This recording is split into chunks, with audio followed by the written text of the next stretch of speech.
दोस्तों, इस वीडियो में दिखाने जा रहा हूँ कि एक पत्नी की फटकार ने कैसे एक महापुरुष को जन्म दिया, एक महानायक बना दिया। इसलिए अपनी पत्नी की फटकार को भी बड़ा वैल्यूबल समझिए। आइए आगे वीडियो देखते हैं।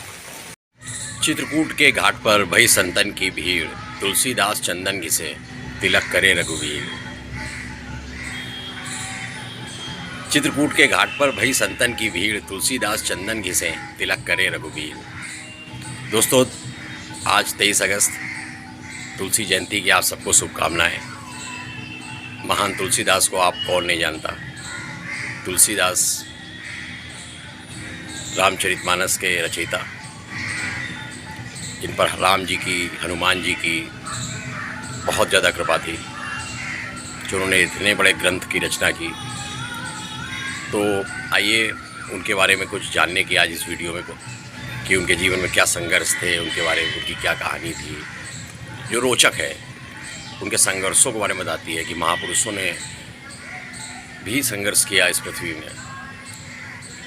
क्योंकि आजकल जैसा कि इस वीडियो का शीर्षक है, ये और कोई नहीं, हमारे तुलसीदास जी थे। इनकी कहानी बड़ी रोचक है, इंटरेस्टिंग है, संघर्षों से भरी हुई है।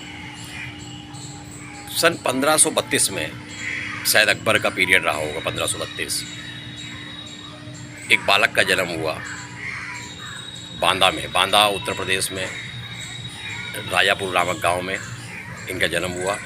और बांदा में जन्म हुआ तो एक बात खास हुई थी कि जब ये जन्म इनका हुआ तो ये रोए नहीं थे। और इनके 32 के 32 दांत थे। ये कहानियाँ नहीं हो सकती, क्योंकि 1532 कोई बहुत बड़ी बात नहीं है, बहुत पुरानी बात नहीं है। अकबर का राज्य था उसमें। अब 32 दांत मुंह में होना और ना रोना, ये एक बड़ी ख़ास बात थी, जो तुलसीदास जी के जन्म के समय की बात है। अब तुलसीदास जी के जो बचपन का नाम था वो था राम भोला। राम भोला के पिताजी थे आत्माराम, और राम भोला जो है वो पिताजी की मदद करते थे गांव में, राजापुर गांव में, और अपना खेती बाड़ी में पिताजी की मदद करते थे। लेकिन हरि अनंत, हरि कथा अनंता, जिससे भगवान को जो काम कराना होता है वो करा ही लेते हैं, चाहे सीधे करवाएं चाहे उल्टे करवाएं, तो अपने अपने कर्मों के अनुसार। तो फिर राम भोला जो थे उनकी शादी हो गई रत्नावली से।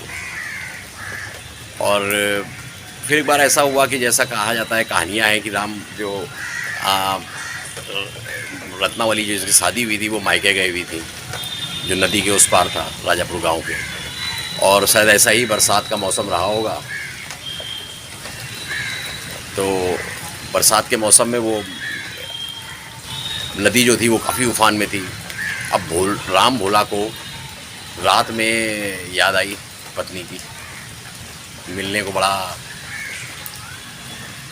विचार करने लगे, बड़ा सोचने लगे कि कैसे मिलने जाऊं, और नदी उफान में है। तो राम भोला ने क्या किया कि नदी किनारे पहुंचे और एक मुर्दे को, मरा हुआ आदमी मुर्दे को पकड़ा, और वो जो बांस बल्ली से बंधा हुआ मुर्दा था, और उसके सारे वो जो है नदी पार कर गए। और रत्नावली जो उनकी पत्नी थी, उसके जो मायके गई हुई थी, उसके घर पहुँचे और दीवार फांद कर अंदर आ गए। अब रत्नावली ने जब आधी रात में बारिश में उनको देखा, तो रत्नावली ने एक बात कह दी, लाज ना आवत आपको, दौड़े आयो नाथ, धिक धिक ऐसे प्रेम को का कहूँ मैं नाथ। लाज ना आवत आपको, दौड़े आयो नाथ, धिक धिक ऐसे प्रेम को का कहूँ मैं नाथ। ऐसी प्रीत होती राम से तो उबर गए थे आप। ऐसी प्रीत होती अगर राम से तो उबर गए थे नाथ। अब इतना कहते ही तुलसीदास को बहुत झटका लगा, और वो जो है रात में ही जो है अपना जो है फिर उनको झटका लग गया, और उन्होंने सोच लिया कि अब जो है राम की उपासना करेंगे, ऊपर जाएंगे। तुलसीदास जो है राजापुर बांदा जो चित्रकूट के पास है, उसको छोड़कर अयोध्या, उसमें तो ऐसा तो नहीं कि वो स्कूटी या कार या बाइक से चले गए हो, पैदल ही अपना निकल गए अयोध्या। और राम के उन्होंने साहित्य पढ़ना शुरू कर दिया, राम जी से रिलेटेड। उसमें संस्कृत में रचित वाल्मीकि रामायण थी। तो वाल्मीकि रामायण जो है वो वाल्मीकि रामायण जो है वो संस्कृत में लिखी हुई थी। अब उनकी भी समस्या थी कि संस्कृत जो है वो, उनको संस्कृत जो है मतलब संस्कृत पहले का अध्ययन किया, फिर वाल्मीकि रामायण का अध्ययन किया, वेदों का किया, और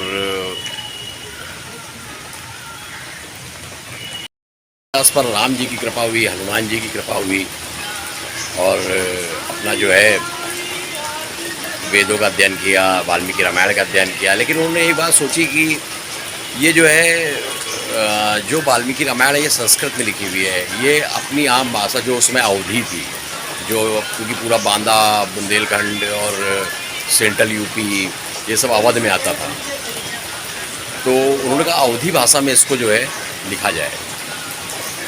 और इसका जो उस समय के जो विद्वान थे, जो धर्मगुरु थे, उन सब ने विरोध किया और उनको काफ़ी संघर्ष करना पड़ा। वो अयोध्या से फिर जो है विवादों के कारण अयोध्या से फिर वापस चित्रकूट आ गए। चित्रकूट के घाट पर भई संतन की भीड़, तुलसीदास चंदन किसे तिलक करें रघुवीर, जय हनुमान जी की। तो तुलसीदास ने अपनी अवधी भाषा जो थी उसमें अपना रामायण को लिखना शुरू कर दिया।